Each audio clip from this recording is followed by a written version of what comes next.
can read her articles. अथ तरुणाय कथनं भासितुं याचामि।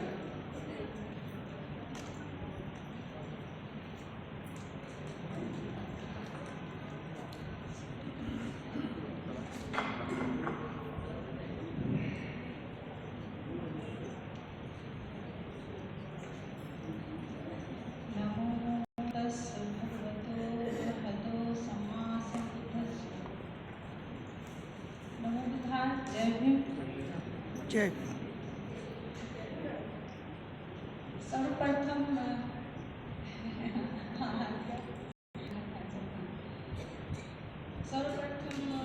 मैं इस एक दिवसीय राष्ट्रीय पाली परिषद के आयोजकों का मैं तहे दिल से जो है शुक्रिया अदा करना चाहूँगी। पाली प्राकृतिक विभाग, Buddhist studies centre, Rashtrapati Guru Maharaj Nagpur Vidyapeeth Nagpur, doctor Madhukar Rao, Wasnik PWS arts commerce and science Vidyalaya, Kamthi road Nagpur, आली पाली प्रचारणी सभा, आप सभी का बहुत बहुत धन्यवाद कि आप लोगों ने मुझे इस एक दिवसीय राष्ट्रीय पाली परिषद में जो है निमंत्रित किया। मैं अपनी बात रखने से पहले आप सभी से जो है इस एक दिवसीय राष्ट्रीय पाली परिषद के समारंभ में हमारे बीच जो दो पाली भाषाविद, व्याकरणिक और जो विद्वान उपस्थित हैं, ये हमारे लिए बहुत ही सौभाग्य की बात है। और उनके समक्ष जो है इन विषयों को लेकर के कुछ बोलना अपने आप में बहुत बड़ी जो है डेयरिंग की बात है। उन्होंने समारंभ में ये सारी बातें कही कि किस प्रकार से पाली भाषा की उत्पत्ति, पाली भाषा का विकास और बुद्ध वचन का जो है किस प्रकार से विकास हुआ और पाली शब्द को लेकर के किस तरह से जो है अनेक प्रकार की जो है विषमताएं हैं, इन सारे मुद्दों को उन्होंने बहुत ही अच्छी प्रकार से वहाँ पे जो है बताया हमें पूरा समारंभ के सत्र में। मैं इन बातों पे ना जाते हुए आज का जो ये राष्ट्रीय जो पाली परिषद का जो मुख्य मुद्दा है अभिजात का दर्जा, अभिजात पाली, तो उन विषयों पे मैं कुछ अपनी राय जो है आप लोगों के सामने व्यक्त करना चाहूँगी।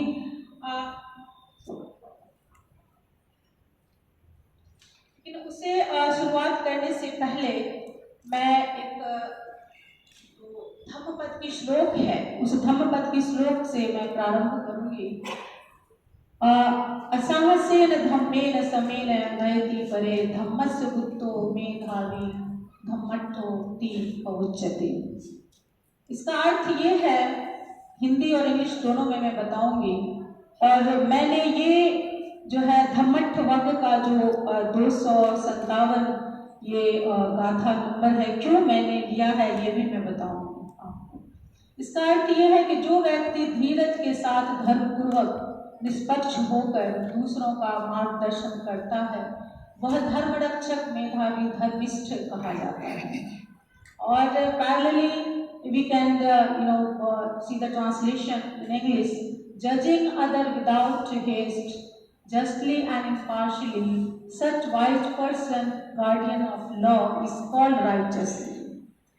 ये कोड बेसिकली ये आज के जो दो हमारे पाली विद्वान हमारे समक्ष उपस्थित हैं उनके लिए है कि उन्होंने जो बातें रखी कि किस प्रकार से हमें पाली को आगे बढ़ाना है और पाली जो है किस तरह से जन सामान्य की भाषा थी, लेकिन आज वो जन सामान्य की भाषा नहीं है। तो ये हमारे लिए जो है एक मार्गदर्शक के रूप में हमारे समक्ष है। और दूसरी बात कि अभिजात का दर्जा मिलने के बाद हमारे समक्ष भी ये बहुत बड़ी एक चैलेंजिंग एक प्रश्न जो है आ पड़ा है कि किस प्रकार से इस पाली भाषा को जन सामान्य की भाषा तक हम लेके जाएं। Basically, I will speak in English, Hindi both, and I hope you all will understand well. So I'm not going to speak on how the Pali language, this developed and different phases of the Pali language and the Attakathas and all that, the Tika and Tika. Already our head professor Mahesh Devkar sir, of course, well defined in this beginning session, and of course Professor Bhagchandra sir also is well defined these all issues of that. So my topic is, which I want to share with you all, how classical language status of Pali can reintroduce Buddhism to Indian ultra-modern society. See, you all know that the Indian government recognized Pali as a classical language in October 2024. Alongside Marathi, Bengali, Prakrit and Assamese. But the thing is that, when this language is declared as a classical language, as Professor Mahesh Devkar sir already mentioned about that, before that language was not classical, and Bhagchandra sir already said about that, this is superiority and inferiority. So we are not actually, going this dilemma, and we should be completely free from this all kind of this confusion and all that. Language is only the system of the communication. हमें उन जो है मतभेदों में नहीं जाना चाहिए कि हम संस्कृत पढ़ेंगे तो हम जो है कुछ और सीख रहे हैं, और पाली पढ़ेंगे तो कुछ और सीख रहे हैं, मराठी पढ़ेंगे तो कुछ और सीख रहे हैं. Basically, always keep remember, we are learning our Indian culture, our Indian tradition. And first thing, why Pali, get this kind of status? Why government of India, is given this kind of status? And before giving this kind of status, that committee already they have fixed this, set this some criteria. So see, Pali fulfill that all criteria. So I'm going to share my views on that. You all know that Pali, a classical Middle Indo-Aryan language, is the language of the Pali canon of Tipitaka and Theravada Buddhism, or we can say also which contains the teaching of Buddha. And its recognition as a classical language by the government in October 2024. What was the reason? Why? So promotes its preservation and study, particularly educational institutions. And you see, if you talk about the contribution of Pali language and Buddhism, then Buddhism emerging from the profound teaching of Siddhartha Gautama in ancient India has left an indelible mark on spirituality and philosophy worldwide, rooted in principles of compassion, non-violence, and mindfulness. It has fostered cross-cultural understanding across continents. However, the history of Buddhism in India is a complex narrative of both flourishing influence and gradual decline. So despite its early prominence, Buddhism eventually became a minority religion, you can say, in the land of its origin. Now you are in minority. So the question is, there are many questions arise when this land is, get this kind of achievement, you can say superiority, and the status of that. So reviving Pali, of course, if I'm talking about the Pali, then we cannot forget to mention Prakrit as well. So I mentioned the Prakrit also. So reviving Pali and Prakrit as classical languages in India would serve as a powerful catalyst for revitalizing Buddhist consciousness, Buddhist mind, you can say, restoring their formal status would help bridge historical gap. You see, there is a long gap is already created. I have seen in the morning session some students they have written some few Pali sentences and they try to speak in Pali, Pali language. Is it really, this sign is reminding us, where we are. Okay. So our actually responsibility now is how to, this language should be promoted the different aspect, different level. So this is the long, you see the gap. So this kind of a state has basically helped the bridge historical gap and rekindle respect for Buddhist heritage and foster inclusivity in India's diverse cultural and religious landscape. Language is not merely a tool for communication. As I mentioned in the starting, yes, language is a system of the communication, but it's not only merely for the communication, it is deeply intervened with cultural identity. We all are Indian. Identity, historical memory, and religious expression. Of course, our belief can be different. Muslims, so the Vedic tradition we are following, Buddhist, Jain, doesn't matter. We all are Indian. We all are preserving our own tradition, own culture. But how? What are the evidences? Which text we are reading? And the preservation, our we can say these previous scholars, they have preserved for us what we are doing. There are many questions raised about that. So decline of language linked to a spiritual tradition begins that tradition by severing ties to its foundational text in India, marginalizing, or we can say marginalization of the Pali and Prakrit, diminished the access to authentic Buddhist teaching, further accelerating Buddha's decline. Or we can say the Buddhism, the teachings, Buddha's teaching decline. So Pali and Prakrit were primary languages of early Buddhist texts, offering invaluable insights into Buddha's historical development and core doctrine. These languages provide a window into the cultural and linguistic value in which Buddhism emerged and thrived. Pali closely related to that, as Professor Bhagchan sir already mentioned about that. Yes, Pali closely related to Prakrit. We cannot separate these all languages. Even Pali, Prakrit, Marathi, the all Indian languages. You see, they are interlinked. There are many words you can find. It's very similar. So become a principal language of Theravada Buddhism, especially the Pali.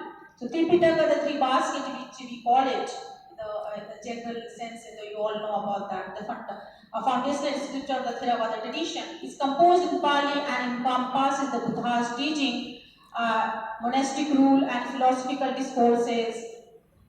As the primary medium for transmitting Buddhist doctrine, Pali remains a direct link to Buddha's Mool message, you can say the original message. You see the Tripitaka, Mool Tripitaka, and then after that the Attakatha, Tika, Subtika, still, many scholars, they are working on that, they are translating. And if you see this, what are the importance of this Moola text? So the Moola Pali and Prakrit texts are invaluable as the most authentic source of Buddha's words. Intensely, I have used this, statement because this is the Buddha's words. We learn it, the Buddha's teaching. So while translation have helped disseminate Buddhist teaching globally, they often fail to capture the subtle nuances of original language.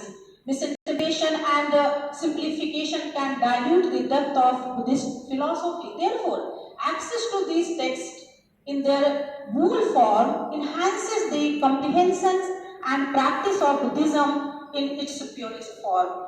So that's what we need to learn the Mool language. Of course, you see the translation, as I said about that, maybe in the translation the real essence can be diluted. Maybe. I'm not saying, okay, translation we should not do it. Of course, we have to do translation, we should consult it. But we try to learn the Mool language. And the case for classical language status for Pali and Prakrit, so you see the given there, or due to the historical, cultural and religious significance, Pali deserves recognition as classical language in India. You cannot say, okay, after a long time, this kind of designation Pali received. Actually, already Pali deserved it. Because the Pali language holding these all kind of the information, you can say, and all kind of the knowledge, which I'm going to quote in the next this Indian knowledge system. If you talk about that, so this language is holding, providing this Indian knowledge system.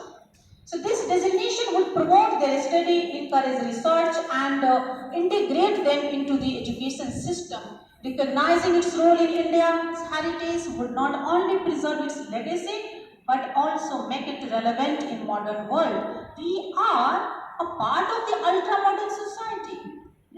So in this society, really it is need to learn the Pali language. What Pali language giving us?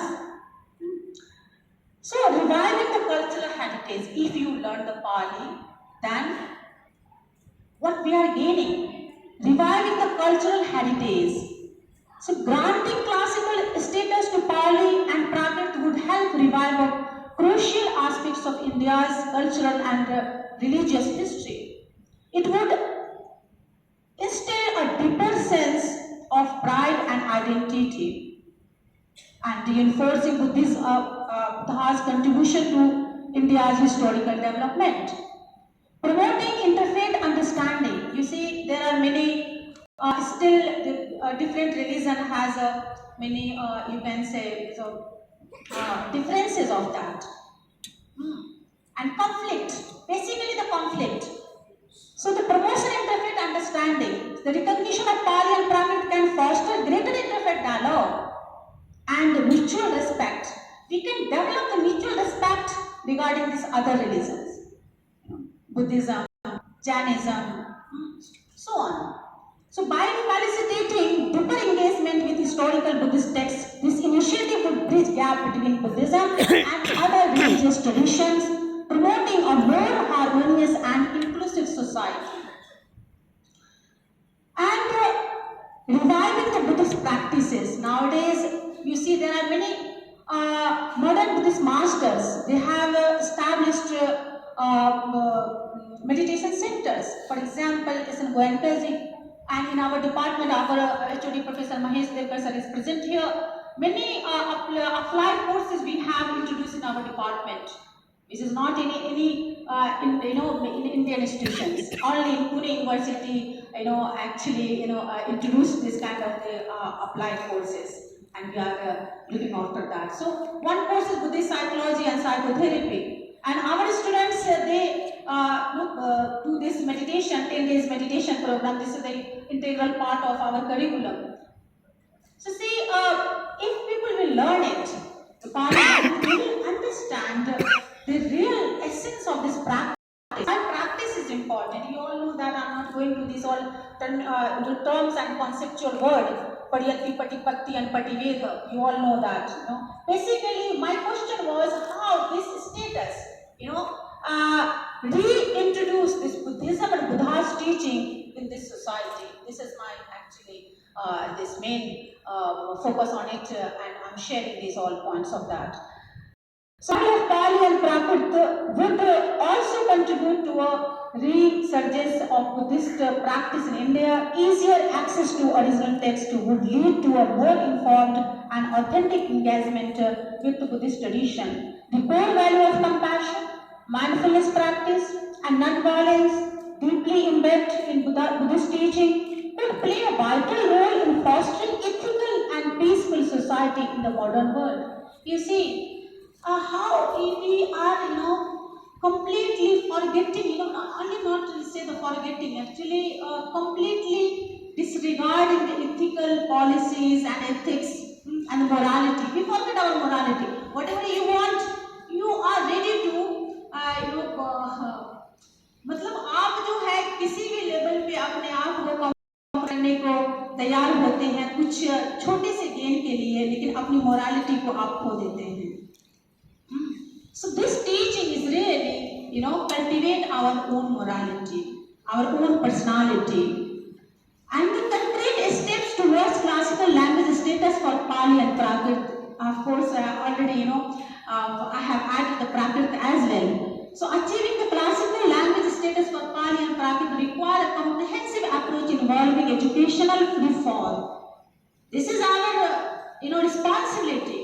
Yes, the government of India is given this kind of status, but what we are doing, as just now Professor Mahesh Devkar sir and Bhakchand sir, both of us, suggested us, what kind of initiative we should take it to promote this language. So inclusive in formal education, Pali should be offered as optional subject in schools and universities. We should take this responsibility, initiative to do that. Developing the textbooks, teacher training program and online resources will facilitate their learning. आप देखेंगे कि text book तो हर भाषा में लिखी जाती है ना, तो जो मूल भाषा पाली में जो टेक्स्ट है उसका भी अनुवाद अभी तक नहीं है हमारे पास। इवन अट्ठकथा का तो अनुवाद है ही नहीं। और तो बहुत बहुत हम धन्यवाद दें जो हमारे जो पूर्वज हम कहें विद्वान जन जो है, उन्होंने बहुत सारे जो मूल ग्रंथ थे का उनका अनुवाद किया, जिसकी वजह से आज हम जो है पाली में वो क्या बातें हैं, क्या विचार के विचारों को उसको हम जानने में सक्षम हो पा रहे हैं, अन्यथा नहीं हो पाते। क्योंकि सच मायने में पाली कहाँ हम अच्छी प्रकार से जान पाते हैं। हमारे से professor Mahesh Devkar sir many times ही मेंशन अबाउट, बहुत बार कहते हैं कि वाकई में लोग जो है उन विचारों को तो जानते हैं, और लेकिन जो भाषा है उस भाषा को नहीं समझ पाते, भाषा को सही प्रकार से नहीं जानते। हमारे गुरुजी थे प्रोफेसर अनुराग चौधरी, आप लोग जानते होंगे, अब नाउ ही इज नो मोर। तो उनसे भी कई बार बातें हुआ करती थी। बहुत सारी कुछ किताबों का उन्होंने जो अट्ठकथाओं का सूत्र निपात का उन्होंने जो अनुवाद किया है, VRI में उपलब्ध है, आप लोग वहाँ से ले सकते हैं। Many times he was also talking about that कि हाँ, लोगों को भाषा के बारे में तो जानकारी नहीं है। तो भाषा की जो सुंदरता है, जब तक उस भाषा को आप नहीं जानेंगे उसकी सुंदरता से आप वंचित रह जाएंगे। So that's what an inclusive in informal education, जब तक आप फॉर्मल एजुकेशन में आप उसे ऐड नहीं करेंगे तब तक वो भाषा का विकास संभव नहीं है। And they establishing the research center, yes, it's very much important about that। हम सभी जो है रिसर्चर, अभी देखिए नए जनरेशन पढ़ाई कर रही है, कुछ PhD करना, उन्हें MA करना है, सब कुछ जो भी है, and then of course in future they will make their career in this field। तो अगर वो कैरियर इस फील्ड में बनाने जा रहे हैं तो फिर रिसर्च अनुसंधान के क्षेत्र में किस प्रकार का उनका योगदान है, और रिसर्च सेंटर्स क्या ओपन हो रहे हैं। So dedicated centers for Pali studies should be established nationwide, पूरे राष्ट्र में होना चाहिए। So these centers will promote research, organize conferences and create a network of scholars to preserve and advance the study of this language. They will serve as repositories of linguistic and cultural knowledge. Translation and publication of text. So making Pali text more accessible through translation project, publication and online platform is essential.